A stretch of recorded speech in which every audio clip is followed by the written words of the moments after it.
오늘 이 새벽 오늘 우리에게 주시는 말씀은 구약성경 이사야 12장의 말씀입니다. 그날에 내가 말하기를 여호와여, 주께서 전에는 내게 노하셨사오나 이제는 주의 진노가 돌아섰고 또 주께서 나를 아니하시오니 내가 주께 감사하겠나이다. 보라, 하나님은 나의 구원이시라. 내가 신뢰하고 두려움이 없으리니 주 여호와는 나의 힘이시며 나의 노래시며 나의 구원이심이라. 그러므로 너희가 기쁨으로 구원의 우물들에서 물을 기르리로다. 그날엔 너희가 또 말하기를 여호와께 감사하라.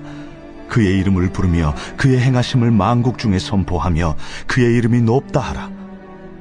여호와를 찬송할 것은 극히 아름다운 일을 하셨음이니 이를 온 땅에 알게 할지어다. 시온의 주민아, 소리 높여 부르라. 이스라엘의 거룩하신 이가 너희 중에서 크심이라 할 것이니라. 오늘 본문 이사야 12장의 말씀은 지금까지 앞에서 나온 1장에서 11장까지의 내용대에서 마무리하는 그 감사의 기도 부분입니다. 본문 전체의 말씀은 크게 두 부분으로 나눌 수 있겠는데요. 1절에서 3절의 말씀과 4절에서 6절까지의 말씀입니다. 먼저 1절에서 3절까지의 말씀은 남은 자들이 회복의 날에 하나님을 향한 찬양과 환희에 대한 내용이라면은 후반부인 4절에서 6절의 말씀은 그 남은 자들이 만민을 향해서 구원자 되시는 그 하나님께 감사와 찬양을 드릴 것을 촉구하는 그 내용이라 할 수 있습니다. 먼저 1절에서 2절 말씀을 보면은 하나님의 백성이 하나님의 용서로 인하여서 하나님께 감사를 드리고 있습니다. 그리고 하나님께서 회복하게 하시는 그 은혜를 통하여서 감사와 찬양을 돌릴 것을 말하고 있죠. 1절 말씀에 이렇게 말합니다. 그날에 내가 말하기를 여호와여, 주께서 전에는 내게 노하셨사오나 이제는 주의 진노가 돌았었고 또 주께서 나를 아니하시오니 내가 주께 감사하겠나이다 할 것이니라 라고 말합니다. 여기서 말하는 그 날은 무슨 날일까요? 바로 앞장에 있던 11장에서 말하고 있는 백성이 다시 회복되는 그 날을 말하고 있습니다. 하나님께서는 이스라엘 백성들이 범죄하여서 하나님을 배신하고 하나님을 떠난 것에 대해서 진노를 하셨죠.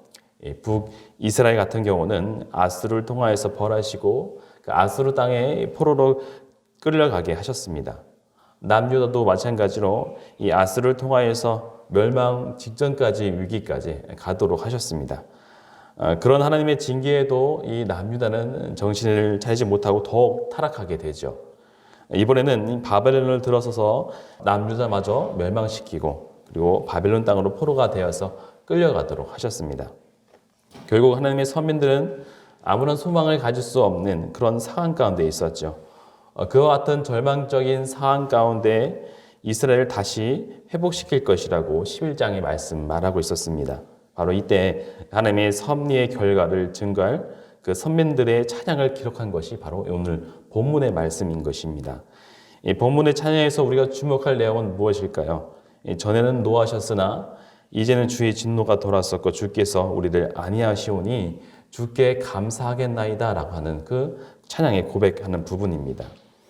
이 찬양에서 볼 수 있는 것처럼 하나님은 이 당신의 백성이라도 잘못을 범하게 되면은 그들을 향해서 진노를 하시게 되죠. 이 진노는 범죄의 정도에 따라 다르지만은 심한 경우에는 나라를 완전히 멸망시킬 정도로 심각하게 나타나기도 했습니다. 그러나 하나님께서는 그러한 이 절망적인 상황 가운데서도 자기의 백성을 영원히 버리지 않으시는 분임을 말씀하고 있는 것이죠. 이스라엘 백성들을 다시 회복시킬 것이라고 말씀을 합니다. 하나님께서는 징계를 통하여서 이 죄악에 빠진 성도들을 때로는 가르치시고 그리고 타르리시기도 합니다. 이를 통해서 하나님은 이 성도들이 진정으로 회개토록 하도록 만드시는 것이죠. 다른 것을 의지하던 그 마음을 버리고 오로지 하나님만을 의지하도록 소망을 품도록 하시는 것입니다. 그럴 때 절망 속에서도 소망을 품을 수 있고 다시금 회복되는 그러한 축복을 누릴 수 있게 되는 것이죠. 그래서 오늘 본문 2절의 말씀이 이렇게 말합니다. 보라, 하나님은 나의 구원이시라. 내가 신뢰하고 두려움이 없으리니 주 여호와는 나의 힘이시며 나의 노래이시며 나의 구원이심이라 라고 말하고 있습니다. 이런 고백을 할 때에 하나님께서는 이스라엘 백성들을 구원하신 그 이유가 무엇일까요? 바로 하나님께서는 찬송의 삶을 살게 하기 위함이었습니다. 1절에서 언급하고 있는 하나님께 대한 감사의 내용이 무엇인지를 다양하게 이전 말씀은 열거하고 있는 것이죠. 하나님께서 우리를 구원하신다고 해서 하나님 자신에게 득이 될 것은 없었습니다. 그럼에도 하나님께서는 이 죄악에 빠진 이 백성들을 그냥 내버려 두시지 않으셨습니다. 하나님의 백성들은 구하는 것은 기뻐하신 것이죠. 우리 또한 마찬가지입니다. 우리를 구원하시기 위해 엄청난 수고와 희생을 마다하지 않으셨습니다. 이 독상자 예수 그리스도를 십자가에 내어주신 것이죠. 하나님께서 당신의 형상대로 창조하신 우리를 사랑하셨기 때문입니다. 이 동시에 구원받은 자들로 하여금 감사 찬양을 받으시고 또 하나님의 영광을 위엄을 나타내시기 위함이었습니다. 인간은 본래 하나님께서 감사와 찬양을 드리도록 살도록 지음을 받은 존재이지요. 그런데 타락한 인간은 감사와 찬양을 드리는 대신에 불평을 하고 원망과 또 하나님께 감사 찬양을 드리지 못하는 그런 존재로 전락해 버렸습니다. 이 감사와 찬양을 드리는 대신에 원망과 불평을 하고 또 하나님의 은혜를 배신하는 그런 삶을 살게 된 것이죠. 하나님께서 원하시는 그 결과가 아니었던 것입니다. 그러나 하나님께서 당신의 수고와 희생을 통하여서 이 죄인들을 구원을 하셨습니다. 그리고 그들로 하여금 당신께 하나님께 감사와 찬양을 드리게 하신 것입니다. 우리는 하나님께서 우리를 구원하시는 그 목적에 맞는 삶을 살고 있는지 한번 돌아보시기 원합니다. 지난주는 감사주일을 인하여서 또 찬양을 드렸습니다. 그런 찬양을 드리는 삶이 우리의 본래의 목적의 삶인 것이죠. 하나님께 감사와 찬양을 드리는 삶을 살고 있는지, 그래서 하나님께 영광을 올려드리고 있는지 우리가 자신을 돌아봐야 합니다. 감사와 찬양보다는 원망과 불평이 많았는지 살펴보고 하나님의 구원하심을 기뻐하며 항상 감사와 찬양 돌리는 성도들 되시길 바랍니다. 그리하여 마땅한 성도의 그 본분을 지키는 삶을 살아가시길 바랍니다. 이 3절에서 이사야는 이렇게 말합니다. 그러므로 너희가 기쁨으로 구원의 우물들에서 물을 기르리로다 라고 노래하고 있습니다. 이것은 구원의 기쁨을 과거의 조상들이 이 광야에서 우물을 발견하고 느낀 그 기쁨에 빗대어서 표현을 하고 있는 것입니다. 출애굽 당시 이스라엘 자손들은 하나님의 은혜로 인하여서 홍해를 마른 땅과 같이 건너기는 했지만 그들에게 애굽 압제 이상으로 괴롭게 하는 것이 있었습니다. 그것이 바로 광야의 삶이었죠. 먹을 양식도 또 마실 물도 없는 곳이 바로 광야였습니다. 특히 물은 인간의 생명을 유지하기 위해서 반드시 있어야 할 필요한 것이죠. 그런데 이 먹을 양식도 없고 마실 물이 없는 이 광야에서 이스라엘 백성들은 불평에 끊이지 않았었습니다. 그러자 모세는 하나님께 호소했고 하나님은 모세를 향하여서 말씀하셨죠. 반석을 쳐서 물을 내라 라고 말씀을 하셨습니다. 이때 이스라엘 자손들은 이 죽음의 무덤과도 같았던 이 광야에서 물을 얻어 마시고 생명을 얻을 수 있었습니다. 그들은 애굽에서 나오는 날 같이 큰 기쁨을 누렸을 것입니다. 다시 말해 이스라엘 백성이 하나님의 은혜로 이 바벨론 포로에서 해방되어 다시 고향으로 귀환하게 될 것을 오늘 본문은 의미하고 있는 것이죠. 오늘도 그런 기쁨을 가진 사람들이 있습니다. 바로 본래 죄에 사로잡혀서 죽어야 할 그런 존재였던 우리인 것이죠. 그런 우리에게 하나님은 영원히 마르지 않는 영생의 샘물을 우리에게 공급해 주셨습니다. 바로 예수 그리스도이시죠. 예수 그리스도는 구원에 이르게 하는 영원한 그 생수의 근원이 되십니다. 하나님께서 죄인들을 구원하기 위해 베푸신 기적의 샘물과도 같은 분인 것이죠. 하지만 거기에서만 멈추지 말고 그 기쁨의 우물들을 계속 길어내야 합니다. 이 죄와 죽음으로 가득한 세상 가운데 살아가는 자들에게 그 영생의 생물 되시는 그 영생의 물을 맛보게 해줘야 한다는 것입니다.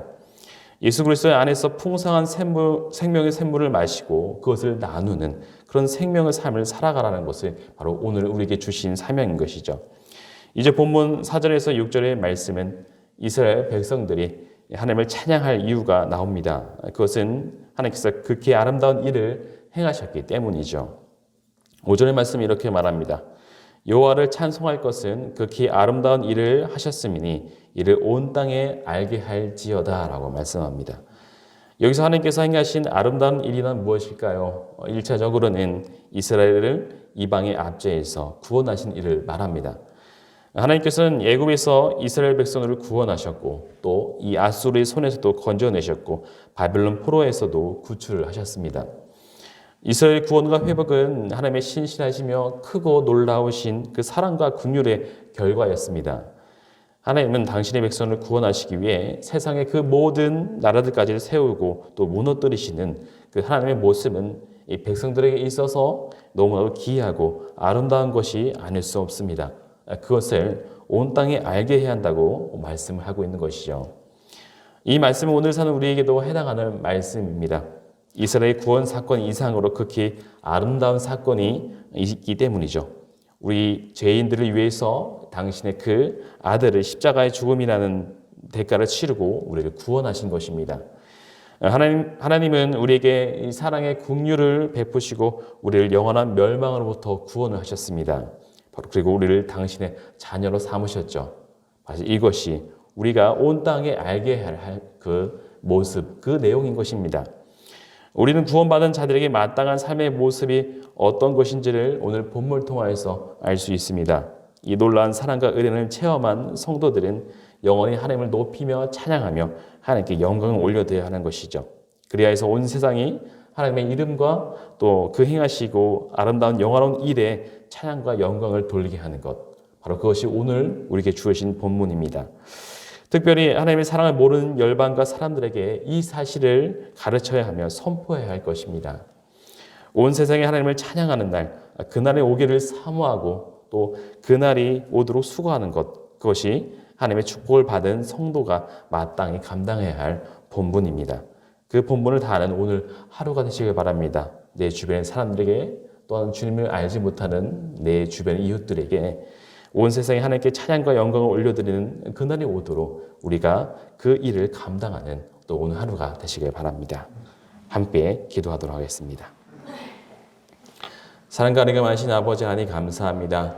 오늘 우리를 구원하시고 또 우리를 하나님 자녀로 삼으신 그것에 대하여 우리가 늘 감사하게 해주시옵소서.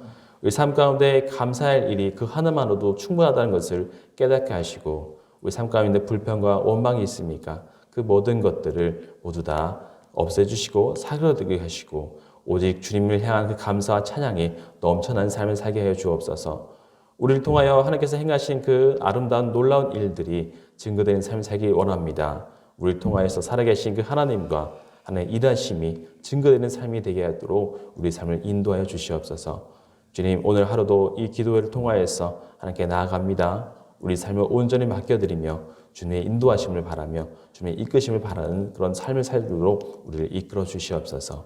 모든 것 주님께 감사드리오며 살아계신 예수 그리스도의 이름으로 기도드립니다. 아멘.